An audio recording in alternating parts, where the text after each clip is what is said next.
my personal essay.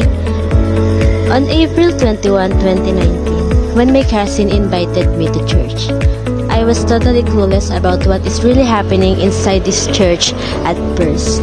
But one thing is for sure, they were talking about the words of God. I will always remember how this previous church shaped the way I am today.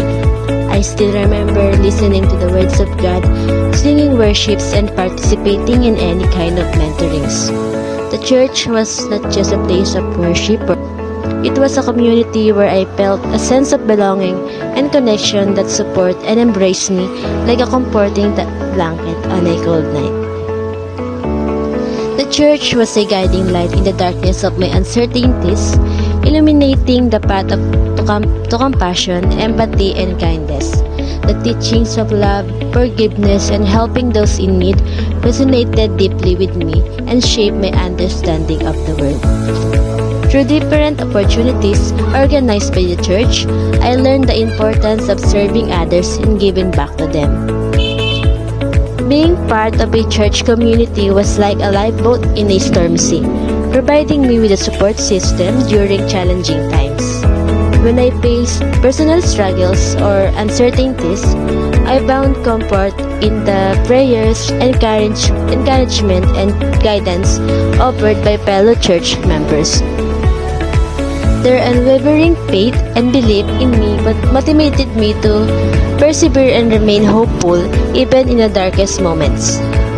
Moreover, my involvement in church activities exposed me to diverse perspectives and experiences that broadened my worldview. Through discussions, group activities, life groups with the cell members, and community events, I learned to appreciate the beauty of diversity and the richness of different cultures and beliefs.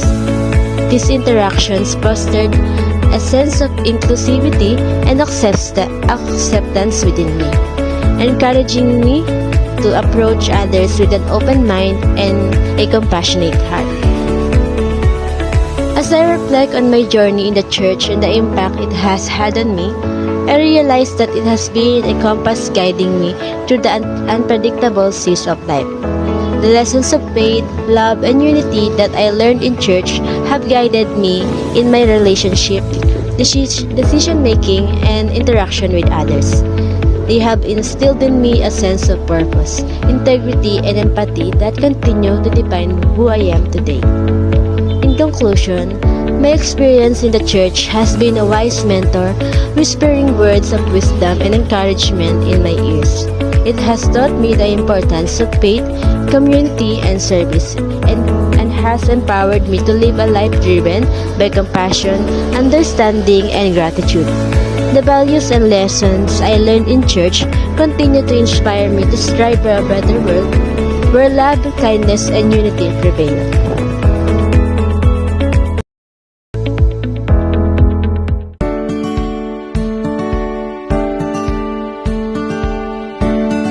Hi guys, it's me, Alexander S. Ventilacion, but you can call me Alex. In this part of video, we are going to talk about who is the person I write in my profile. As a student, we know that profile is one of type of non-fiction. Profile characterize and describe or gives information and remarkable information about other person.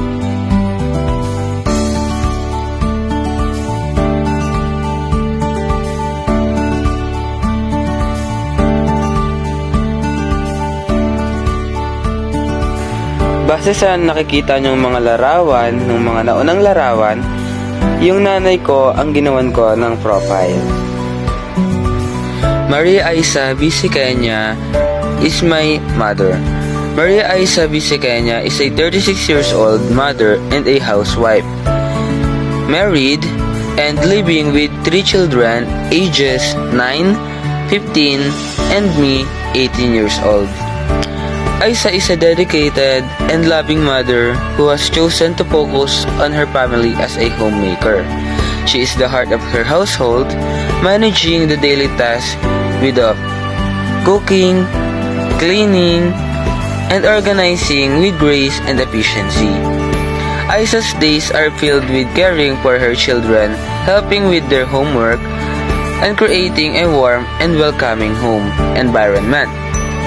She is known for her creativity, often crafting with her children or planning fun and educational activities for them.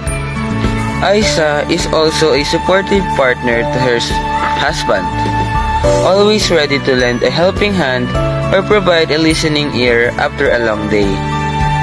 Her love and dedication to us are evident in everything she does, making her a pillar of strength and love in our lives.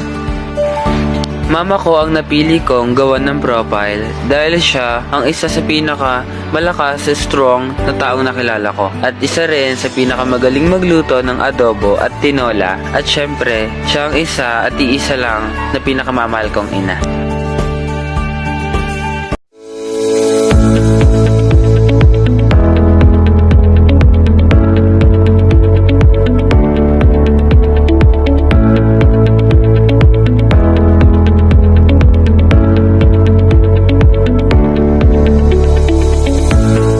Hello guys, nandito nga pala tayo sa Calvary.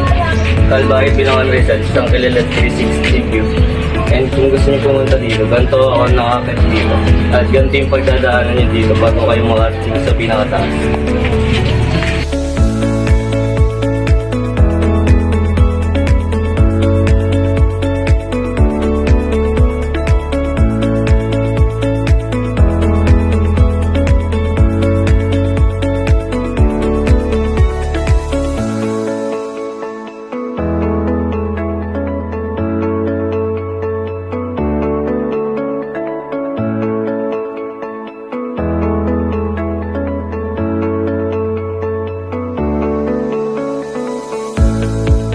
I think more than 200 steps before reaching the top. Here, it is the beautiful, but there is a last section where the stairs are so wide. Later, I will see this section where I am telling you. At ito na nga guys, pataas na pataas mga lumakas dito ngayon. At dito pala yung nila, yung rules and regulation nila. And rules and regulation nila guys.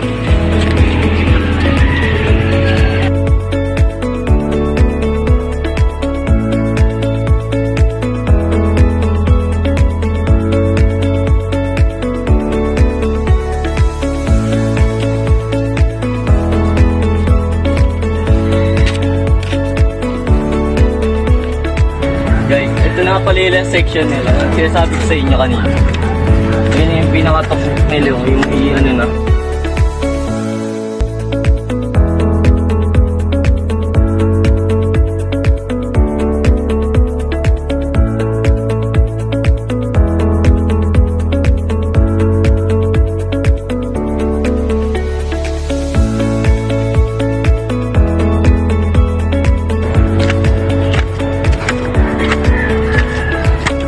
Kaya guys, medyo nakikita na yung yung bala 360 view nito.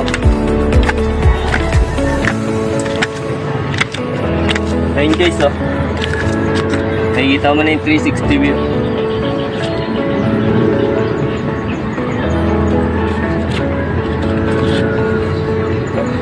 Ngayon guys, nandito na tayo sa top. Makikita nyo na po yung yung Santa ni Mama Mary. Oh, ang laki po. Ang ganda.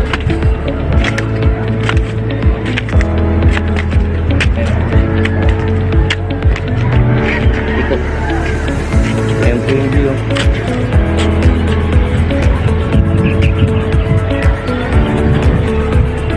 At yun guys, nakarating na tayo sa pinakatuktok ng Calvario. Grabe nakakapagod siya. Pero worth it. Kasi tingnan mo naman yung view. Makikita mo na yung pretil ng Binangonan. Laguna de Bay.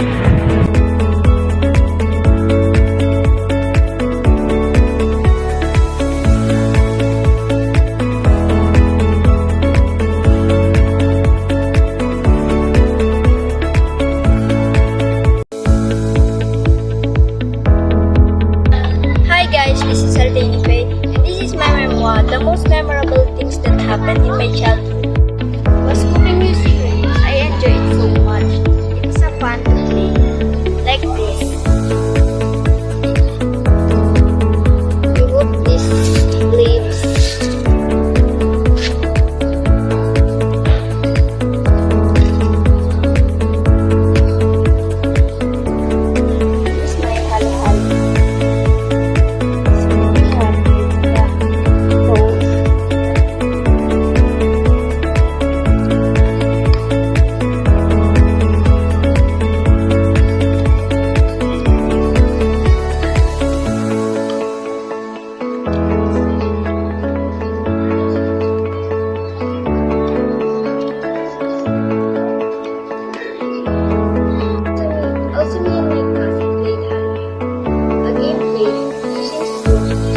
guys, my name is Meitner C. Murphy.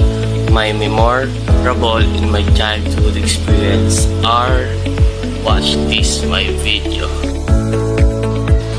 Hello guys, this is my memorable in my life.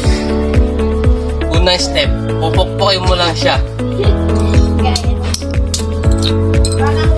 Kung paano siya mayuyupi.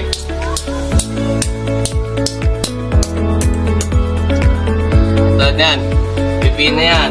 Lahat yan gagawin nyo.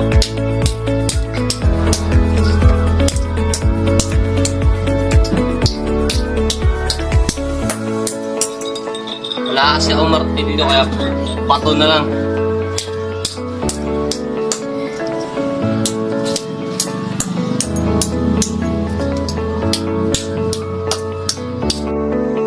Ngayon, puputasan na natin siya.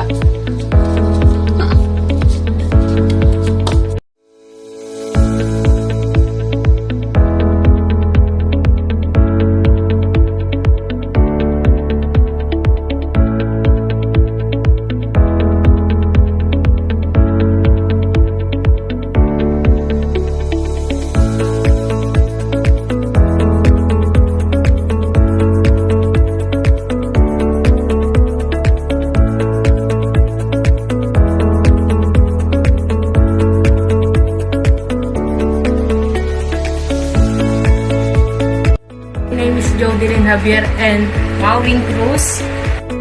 Now, this is my food writing. This is one of my favorite food.